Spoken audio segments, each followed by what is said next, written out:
David's life seemed picture perfect. A loving wife, 2 wonderful kids, and a steady job in a quiet town. But when subtle changes in his wife Lisa's behavior turned into shocking revelations, David's world was flipped upside down. As betrayal and heartbreak unravel his marriage, David is thrust into a web of deception involving a charming but dangerous outsider. Faced with mounting tension and personal danger, David must navigate emotional turmoil, protect his family, and confront his greatest fears. Will he rise above the chaos and reclaim his life, or will the darkness consume everything he holds dear? Watch to find out. It's funny how life can seem perfect one moment and completely unravel the next. This story takes us back to the summer of 2016 in the charming town of Maplewood, Missouri. David, a 42-year-old mechanic, spent his days working at his small auto repair shop and his evenings with his wife Lisa and their 2 kids, Max and Sophie. Their life wasn't extravagant, but it was full of simple joys. David believed in hard work and family, and he found fulfillment in the little things. Sophie's soccer games, Max's video game marathons, and Lisa's comforting dinners that always ended in laughter. David had been married to Lisa for 18 years. She was everything he had ever wanted: smart, funny, and beautiful. Lisa worked part-time at a boutique and handled most of the household responsibilities. She had a knack for making their modest life feel special, often surprising David and the kids with thoughtful gestures like handwritten notes or baking their favorite treats. Just because to David, Lisa was not only his wife, but his best friend, someone he could confide in and count on. But as with any long marriage, the years brought routines and patterns. Lately, David had noticed Lisa seemed distant. She spent more time on her phone, sometimes stepping into another room to take calls. Her laughter, once so easy to share, now felt reserved for someone else. David tried not to think too much of it. He figured she might be stressed or tired from juggling work and family life. Still, something didn't sit right. One evening, David returned home after a long day at the shop to find the house unusually quiet. Sophie was at a friend's house, and Max was playing video games upstairs. Lisa was in the living room, her face illuminated by the glow of her phone. She quickly put it down when David walked in. They exchanged the usual pleasantries, but David felt a nagging sense that her smile didn't quite reach her eyes. David brushed it off, deciding that they just needed to spend more time together. He suggested they go out for dinner that weekend. Just the 2 of them. Lisa agreed, but her response was lukewarm. When Saturday came, Lisa cancelled, claiming she wasn't feeling well. David stayed home and made soup for her, but she spent most of the evening upstairs, saying she needed rest. The uneasiness in David's chest grew. Over the next few weeks, David began to notice more subtle changes. Lisa started dressing up more for her shifts at the boutique, wearing makeup and perfume, even on days when she said she'd only be running errands. She became more protective of her phone, keeping it with her at all times and setting a password, something she'd never done before. David wanted to ask her about it, but didn't know how to bring it up without sounding accusatory. He convinced himself he was overthinking. One Friday evening, David arrived home earlier than usual and found Lisa on a call. She didn't hear him come in, and her voice was soft, almost playful. When she noticed David standing in the doorway, she quickly ended the call, claiming it was a customer from the boutique asking about an order. David nodded, but couldn't ignore the pang of doubt in his gut. David decided to keep an eye on things, without jumping to conclusions. He started paying closer attention to Lisa's behavior, noticing how her moods seemed to shift unpredictably. One day she'd be cheerful and engaging, and the next, she'd retreat into herself, barely speaking. Their conversations felt more like small talk than the deep, meaningful exchanges they used to have. David missed his wife, the woman he thought he knew so well. On a particularly quiet Saturday afternoon, David offered to help Lisa fold laundry. As they worked side by side, he noticed a new piece of lingerie he'd never seen before. He held it up, jokingly asking when she'd bought it. Lisa laughed it off, saying it was an old piece she'd dug out of the back of her drawer. David didn't press further, but the uneasy feeling lingered. That night, as Lisa slept beside him, David lay awake, staring at the ceiling. His mind raced with questions he couldn't answer. Was he imagining things? Or was there something Lisa wasn't telling him? He hated the idea of snooping, but felt like he needed clarity. David decided he would keep his concerns to himself for now, hoping things would go back to normal on their own. But deep down, he feared the answers might not be the ones he wanted to hear. David couldn't shake the growing tension in his gut. Lisa's behavior, once predictable and comforting, now felt strange, even calculated. Every interaction between them seemed off, as if there was an invisible barrier neither of them could address. David tried to rationalize it, blaming the stresses of work and parenting, but deep down, he knew this was something different. He couldn't ignore the sense that his marriage was changing, and not for the better. One evening, while Lisa was out running errands, David noticed her laptop sitting on the dining room table. He hesitated, feeling torn between respecting her privacy and finding answers to his suspicions. But curiosity and fear won out. He opened the laptop, only to find it locked with a password. Lisa had never been secretive with her devices before. David's heart sank. Later that night, as they sat in front of the TV, David casually mentioned her password change. Lisa didn't look up from her phone, brushing it off with a quick excuse about needing more security for work-related files. David nodded, pretending to accept the explanation, but his mind was racing. It wasn't like Lisa to care about things like that. Something wasn't adding up. A week later, David found himself working late at the shop. As he cleaned up and prepared to head home, he received a call from Max. His son asked if David knew where Lisa was, explaining that she hadn't come home yet and wasn't answering her phone. David's heart skipped a beat. It wasn't like Lisa to leave the kids hanging. He assured Max he'd be home soon and hurried out, his mind running through every possibility. When David arrived, Lisa's car was parked in the driveway, but the lights in the house were off inside. He found her in the kitchen, calmly sipping tea, as if nothing were out of the ordinary. David asked where she'd been, trying to keep his voice steady. Lisa smiled faintly, explaining she'd gone for a drive to clear her head. David forced a smile, pretending to accept her answer, but the unease in his chest only grew. As days turned into weeks, Lisa's absences became more frequent. She claimed she was working extra shifts at the boutique or meeting friends for coffee, but her stories were always vague and inconsistent. David started noticing other changes too. Lisa began spending more time on her appearance, dressing in ways she hadn't for years. She wore perfume again, the kind she used to save for date nights, and started coming home with bags from expensive stores, even though they'd been trying to save money. David knew he couldn't keep ignoring the signs. One night, as Lisa slept beside him, he quietly took her phone from the nightstand. His hands trembled as he unlocked it, unsure of what he might find. What he discovered made his stomach drop. There were dozens of messages from an unfamiliar number. The exchanges were flirtatious, even intimate. David read as much as he could stomach, piecing together enough to realize Lisa wasn't just distracted. She was involved with someone else. The next morning, David struggled to look at Lisa without his emotions boiling over. He decided to confront her that evening, after the kids went to bed. As they sat at the kitchen table, David asked her directly about the messages. Lisa's face fell. For a moment, she seemed caught off guard, but then she quickly regained her composure. She denied everything, claiming the texts were harmless and that David was blowing things out of proportion.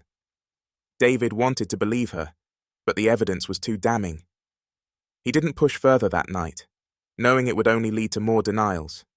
Instead, he reached out to a close friend, Joe, For advice, Joe had gone through a messy divorce years earlier and was someone David trusted to give him honest feedback. Joe listened patiently as David poured out his concerns, then offered a simple piece of advice. Get the proof you need. Don't let her twist the narrative.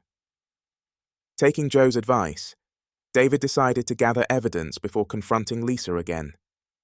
He started keeping a closer eye on her comings and goings, taking mental notes of her behavior. He even set up a small camera in the driveway, hoping to capture anything unusual. At first, he felt guilty about invading her privacy, but the more he thought about it, the more he realized he deserved the truth. It didn't take long for the camera to catch something. One afternoon, while David was working a half-day, he reviewed the footage and saw Lisa leaving the house with a man he didn't recognize. They were laughing and holding hands as they got into a sleek black car. David felt a wave of anger and betrayal wash over him. The man's face was unfamiliar, but the intimacy between him and Lisa was unmistakable. David decided it was time to take action. He printed the photos from the camera footage and reached out to a lawyer, wanting to understand his options. The lawyer advised him to proceed cautiously, reminding David that things could get messy if Lisa decided to fight back armed with this knowledge.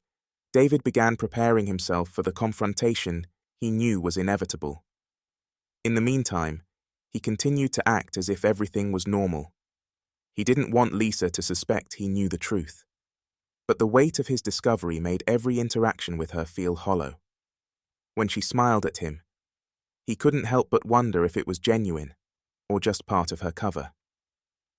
When she kissed him goodnight, he felt nothing but emptiness. One night, as they sat together in the living room, David decided he couldn't wait any longer. He turned to Lisa and told her they needed to talk. Her smile faltered, and David could see the tension in her shoulders as she asked what was wrong. David pulled out the photos, laying them on the coffee table between them. He watched as Lisa's face went pale. She didn't deny it this time. Instead, she broke down in tears, apologizing and saying she'd made a mistake. Lisa begged David to forgive her, claiming the affair had meant nothing and that she still loved him. But David couldn't shake the feeling that her tears were more about getting caught than genuine remorse. The days that followed were some of the hardest David had ever faced. He struggled to decide what to do next, torn between the love he still felt for Lisa and the betrayal that had shattered their marriage. They agreed to take some time apart, with Lisa staying at a friend's house while David sorted through his feelings. During this time, David leaned heavily on Joe and his kids for support. Max and Sophie, though old enough to understand something was wrong, didn't know the full extent of what had happened. David wanted to protect them from the pain as much as possible, even as he wrestled with his own heartbreak. As David began piecing his life back together, he found strength in the support of his loved ones and the determination to move forward. He knew the road ahead wouldn't be easy, but he also knew he deserved a life built on trust and respect, something Lisa could no longer offer. If you've made it this far, don't forget to like this video, share it with someone who might need to hear this story, and subscribe to my channel for more stories that remind us of the strength we all carry within us. David sat alone in the living room, the silence of the house louder than ever. Lisa had left to stay with her friend, giving him the space he'd asked for, but her absence didn't fill the void. It was a sharp contrast to the life they'd shared for nearly 2 decades, and David couldn't decide if he felt relief or devastation. His thoughts churned endlessly. Questions he'd never get satisfactory answers to, memories tainted by betrayal, and an aching loneliness he couldn't shake. But David wasn't the kind of man to wallow. After a few days of emotional turmoil, he resolved to get to the bottom of everything. If Lisa claimed the affair was meaningless, why had she risked everything they'd built? What about the man in the black car? Who was he, and how long had this been going on? David realized he couldn't move forward until he had clarity, no matter how painful the answers might be. He decided to dig deeper, starting with Lisa's phone records. With her temporarily out of the house, David found her old phone bills tucked away in a drawer. As he scanned through them, one number stood out, repeatedly dialed at all hours, often when David was at work or asleep. It matched the number from the text messages he'd seen earlier. He wrote it down, determined to find out who it belonged to. David's friend Joe came through again, putting him in touch with a private investigator. Though it felt extreme, David needed confirmation about the man Lisa had chosen over him. The investigator worked quickly, providing David with a name: Mark Evans, a 37-year-old real estate agent who worked in the next town over. Mark was unmarried and known for his smooth-talking ways, often flaunting his success on social media. David's stomach turned as he scrolled through photos of Mark's flashy lifestyle, imagining Lisa by his side. The investigator didn't stop there. Within a week, David had a folder full of damning evidence, photos of Lisa and Mark meeting at restaurants, walking hand in hand through parks, and even kissing in parking lots. The final straw was a series of receipts showing that Lisa had been using their joint account to fund some of their outings. David's hands shook as he held the folder. He had all the proof he needed to confront Lisa once and for all. David waited until Lisa returned to the house for a scheduled conversation. She walked in cautiously, her expression a mix of guilt and defiance. David didn't waste any time. He placed the folder on the table and slid it toward her. Lisa's face drained of color as she opened it and saw the photos. She didn't deny it this time. Instead, she broke down, sobbing into her hands. "I never wanted it to go this far," she whispered, her voice trembling. "I don't even know who I've become." David sat silently, letting her words hang in the air. Finally, he spoke, his voice steady but cold. "You didn't just betray me, Lisa. You betrayed everything we built together, the family we created, the promises we made." Lisa tried to explain, her words tumbling out in a chaotic mix of apologies and justifications. She claimed she'd felt neglected, that Mark had given her the attention she'd been craving. David listened, but found no solace in her excuses. He reminded her of the countless times he'd tried to reach out, to reconnect, only to be met with indifference. Her actions weren't just a reaction to neglect. They were a choice. As the confrontation continued, David laid out his terms. He couldn't see a path forward for their marriage, but he was willing to handle things amicably for the sake of their children. Lisa nodded, tears streaming down her face, and agreed to start the process of separation. It was a heartbreaking moment, but for David, it also marked the beginning of his journey toward healing. In the days that followed, the tension in the house was palpable. Max and Sophie began to sense that something was wrong, and David knew he couldn't keep them in the dark much longer. He and Lisa sat down with the kids, explaining that they'd decided to separate, but would always prioritize their well-being. Sophie burst into tears, while Max retreated to his room. Visibly angry, David felt like he was failing them. But he also knew that staying in a broken marriage would be worse. David threw himself into his work, finding solace in the familiar rhythm of the shop. His co-workers noticed he was quieter than usual, but they didn't press him for details. At night, he began going for long walks to clear his head, often ending up at the park where he and Lisa used to bring the kids when they were little.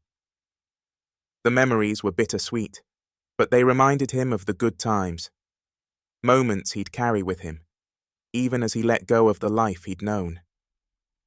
Meanwhile, Lisa's relationship with Mark began to unravel.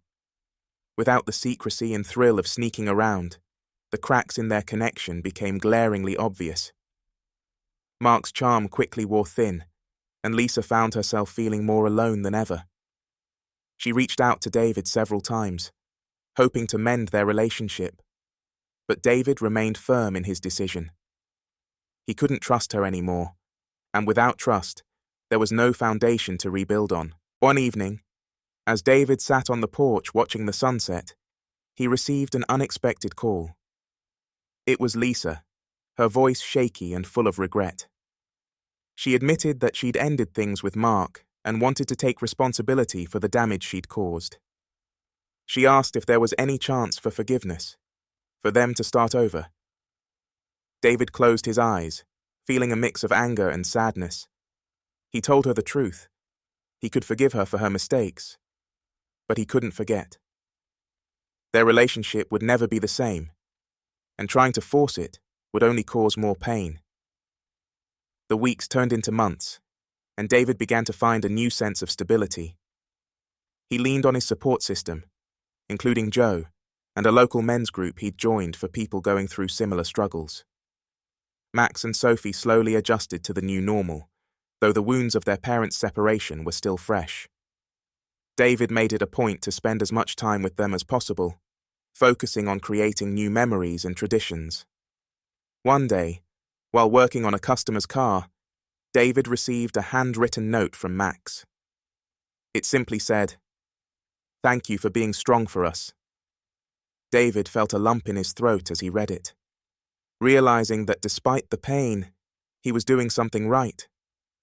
He was showing his kids the importance of resilience and self-respect, lessons he hoped they'd carry with them for the rest of their lives. As David closed the chapter on his marriage, he found himself rediscovering parts of himself he'd long forgotten. He started playing guitar again, a hobby he'd abandoned years ago, and even went on a few casual dates at Joe's urging. While he wasn't ready for anything serious, he felt a glimmer of hope for the future, a future where he could be happy on his own terms. If you're still with us, make sure to like this video, share it with someone who might relate, and subscribe to the channel for more stories of resilience and second chances. Your support means everything as we continue to share these journeys. David thought he had reached the peak of his emotional turmoil after confronting Lisa and deciding to end their marriage. But life had one final twist in store, one that would test his resolve and redefine everything he thought he knew about betrayal and moving forward. It was a late Friday afternoon when David received a call from his neighbor, Mrs. Green.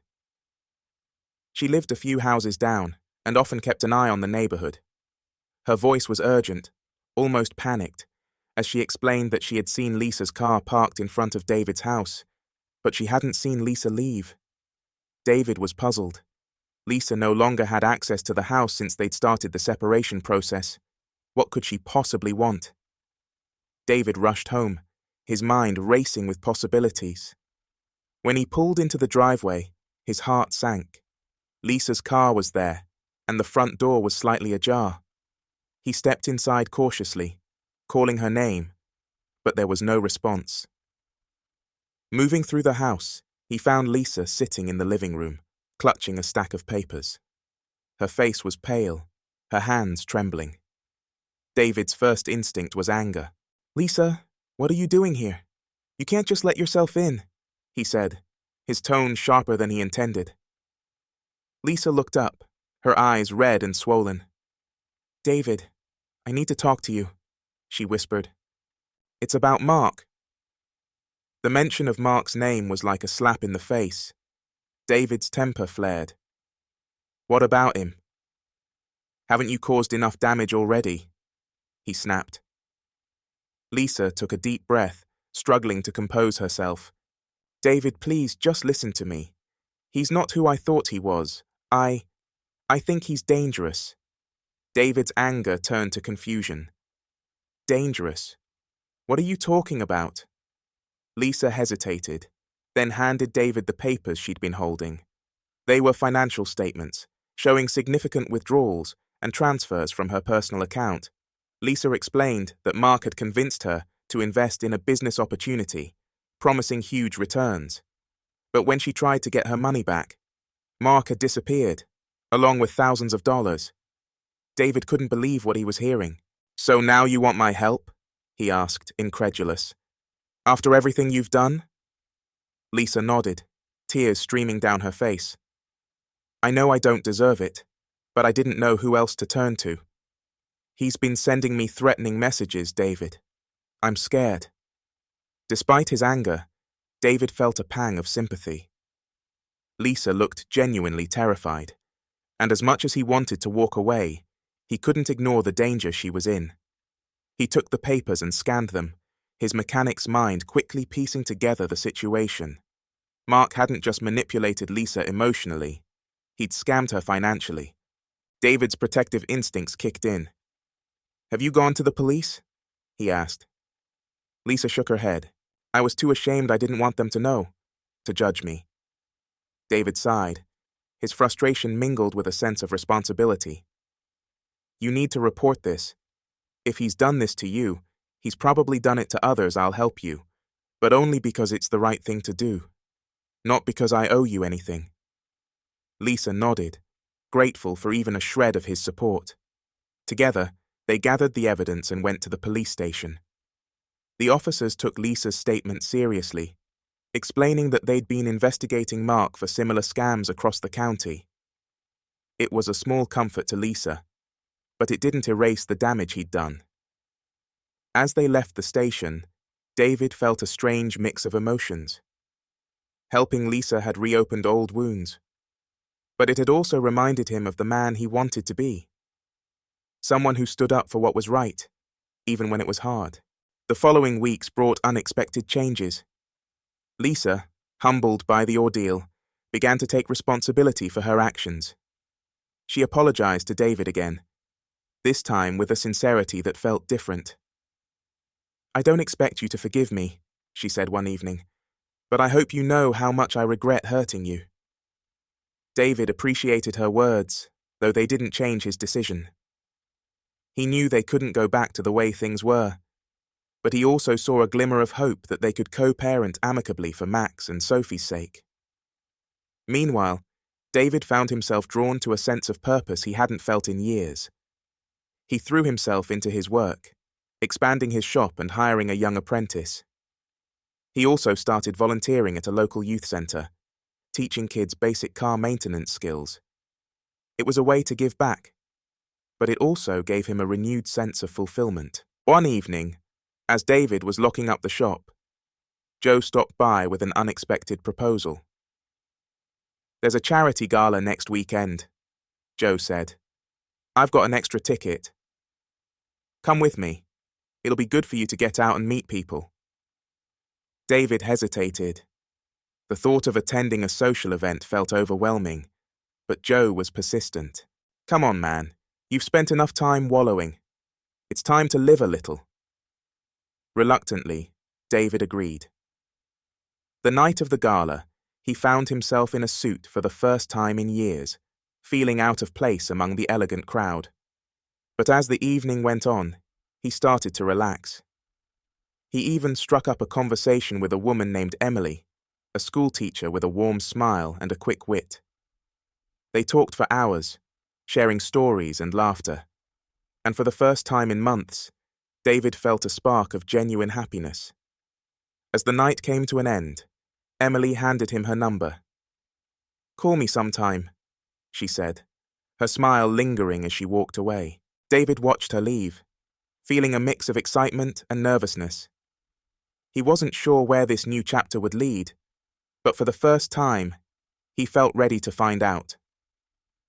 If you're still here, don't forget to like this video, leave a comment, and subscribe for more stories about resilience and second chances. Every story is a reminder that even in our darkest moments, there's always hope for a brighter tomorrow. David's involvement with Lisa's ordeal had stirred emotions he thought he had buried. Helping her report Mark to the authorities gave him a sense of closure, but it also brought a new wave of questions. Had he really moved on, or was he still tied to the life they had built together? These thoughts weighed heavily on him, but David chose to focus on the present. He couldn't change the past, but he could control how he handled the future. One evening, as David was wrapping up at the shop, his apprentice, Sam, mentioned a local fundraiser for small businesses. The event was being held at a nearby community center, and David figured it would be a good opportunity to network. He had no idea it would also lead to one of the most intense moments of his journey. At the fundraiser, David mingled with familiar faces from the community. He enjoyed catching up with old acquaintances, but the evening took a sharp turn when he saw Lisa walk in. She wasn't alone. Mark, the very man she had claimed to be done with, was by her side. David's heart sank. He couldn't believe she would bring him here, knowing the turmoil they'd already been through. Lisa spotted David and hesitated, clearly uncomfortable. Mark, however, seemed unfazed. He wore his usual confident smirk, his arm casually draped around Lisa's shoulder. David's blood boiled. He had worked so hard to distance himself from the pain and betrayal, and now it was staring him in the face. Mark approached David, extending a hand. "David, right. Good to see you," he said, his tone dripping with mockery. David ignored the gesture, his jaw clenched. "What are you doing here, Mark?" he asked, his voice low and controlled. Mark chuckled, clearly enjoying the tension. Just supporting the community, Lisa thought it would be nice to come together for a good cause. David turned to Lisa, his eyes searching for some explanation. She looked away, avoiding his gaze. "I didn't know he'd be here," she said weakly, her voice barely audible. David shook his head, the weight of her betrayal hitting him all over again. "Unbelievable," he muttered, walking away before his anger got the best of him. As the night went on, David tried to focus on the event, but Mark's presence was impossible to ignore. He watched as Mark charmed his way through the room, laughing and shaking hands like he owned the place. It wasn't just infuriating, it was humiliating. David couldn't understand why Lisa was still entangled with someone who had caused her so much harm. Toward the end of the night, Mark made his way back to David, this time without Lisa. "You've got to let it go, man," he said, his tone condescending. "Lisa's moved on. Maybe you should too." David took a deep breath, trying to keep his composure. "You don't get to tell me what to do," he said firmly. "And you certainly don't get to waltz into my life like you haven't destroyed enough already." Mark smirked, leaning in closer. "You think you're the victim here? Maybe if you'd been a better husband, Lisa wouldn't have needed me." That was the breaking point. David's fist connected with Mark's jaw before he even realized what he was doing. The room fell silent as Mark stumbled back, clutching his face. Several people rushed over to intervene, pulling David away before things escalated further. Lisa ran to Mark's side, glaring at David with a mix of anger and disbelief. "What is wrong with you?" she shouted. David stared at her, his chest heaving. "What's wrong with me? You're still letting him manipulate you, Lisa. Wake up." Mark, still holding his jaw, managed a smirk. "Nice punch, David. But you've just made yourself look like the bad guy." David didn't respond. He walked out of the building, his mind racing. He had let his emotions get the better of him, but he didn't regret standing up to Mark. It wasn't just about defending himself, it was about reclaiming his dignity. The next morning, David received a call from Joe, who had heard about the incident.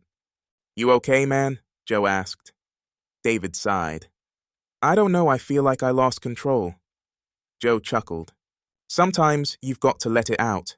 Mark had it coming, but don't let him drag you down. You're better than that." David appreciated Joe's words, but the encounter with Mark left him feeling unsettled.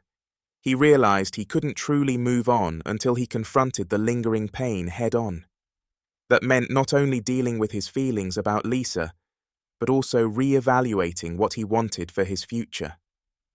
Over the next few weeks, David focused on rebuilding his sense of self. He spent more time at the youth center, finding joy in teaching the kids new skills. He also reconnected with Emily, the woman he'd met at the gala. Their conversations were easy and refreshing, a welcome contrast to the turmoil of his past. One afternoon, Emily invited David to join her for a hike at a nearby trail. As they walked through the woods, she asked about his life and what had brought him to this point. David hesitated, unsure of how much to share. But something about Emily's genuine curiosity put him at ease. He told her about the betrayal, the pain, and the struggle to rebuild. Emily listened without judgment, offering words of encouragement that felt sincere. "It sounds like you've been through a lot," she said. "But it also sounds like you're stronger because of it." David smiled, feeling a sense of gratitude he hadn't felt in a long time. For the first time, he saw a path forward that didn't involve anger or regret, just the possibility of happiness on his own terms. As they reached the summit of the trail, the view stretched out before them, a wide expanse of rolling hills and endless sky. David took a deep breath, letting the fresh air fill his lungs. He wasn't sure what the future held, but in that moment, he felt at peace. If you've stayed with us this long, don't forget to like, share, and subscribe to the channel. Your support helps us share more stories of resilience and hope. David thought he was finally moving past the chaos. The encounter with Mark at the fundraiser had left him shaken, but it also solidified his resolve. He wasn't going to let Mark or Lisa dictate his emotions anymore.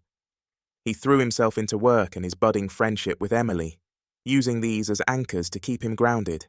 But life had other plans, and the tension that had simmered beneath the surface was about to reach its boiling point. One afternoon, as David worked on an old pickup truck at his shop, he received an unexpected visitor. Lisa walked in, her face pale and drawn.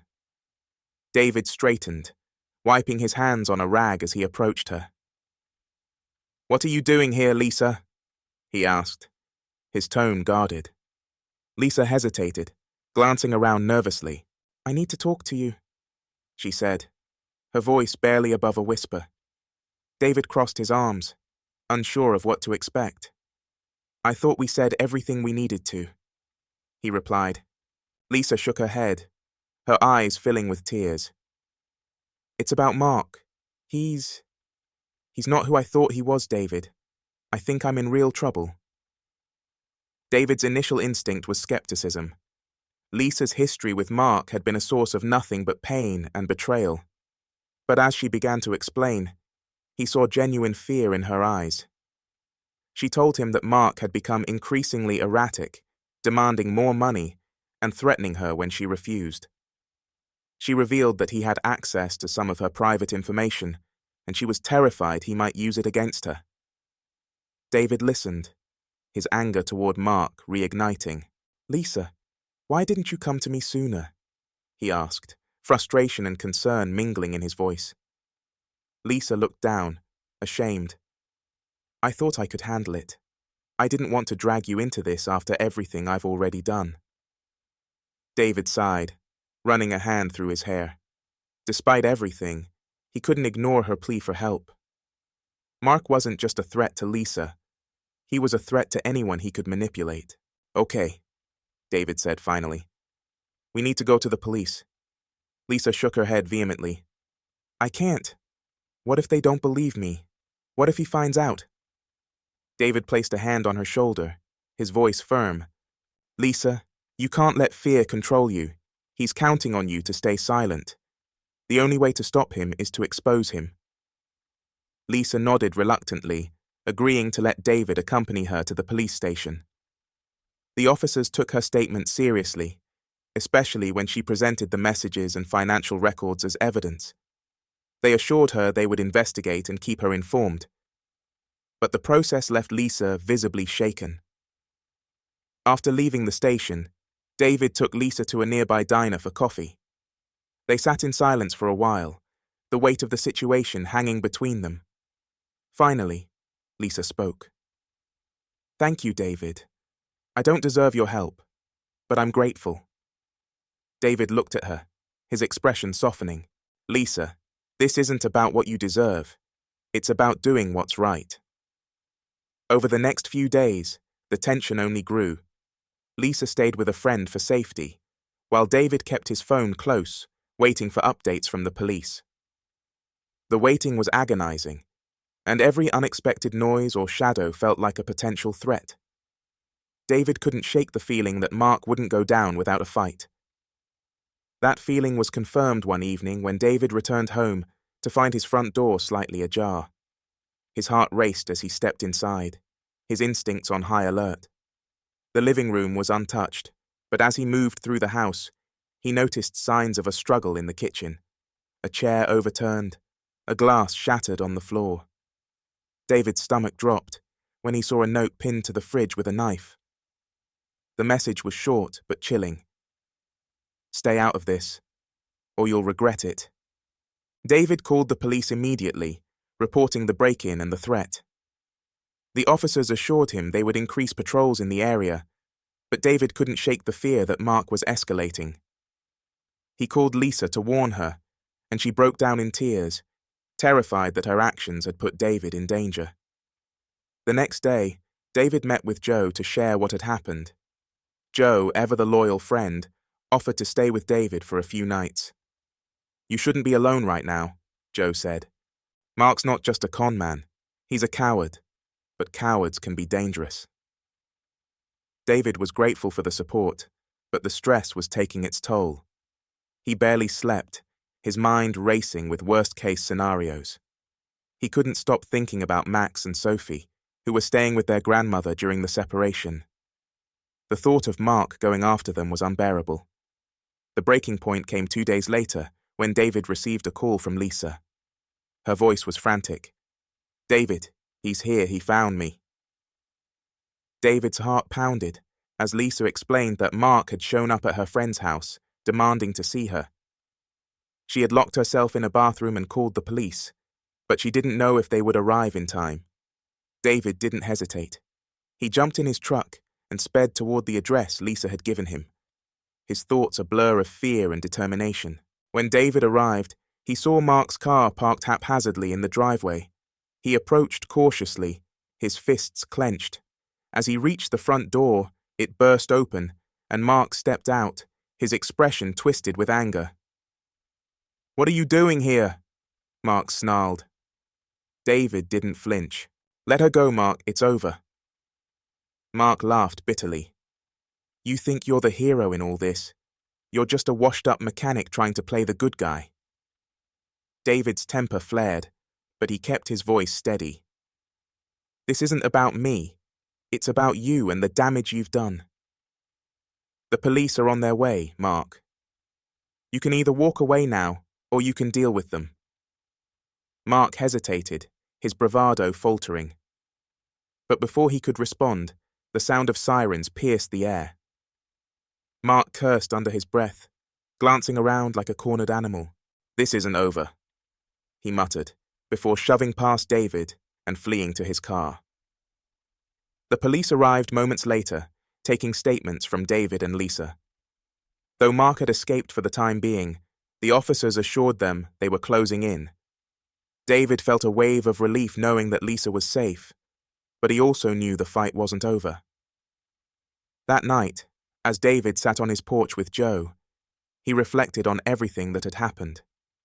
The betrayal, the confrontation, and now this. It had been a whirlwind of emotions, but for the first time in a long time, David felt a sense of purpose. He had faced his fears, protected those who mattered, and stood up to a bully who had thrived on manipulation and fear. As the stars twinkled above, David took a deep breath, feeling a weight lift from his shoulders. The road ahead would still have its challenges, but he was ready to face them, stronger, wiser, and more determined than ever. If you're enjoying this story, don't forget to like, share, and subscribe. Your support means everything, and it helps us keep sharing these incredible journeys with you.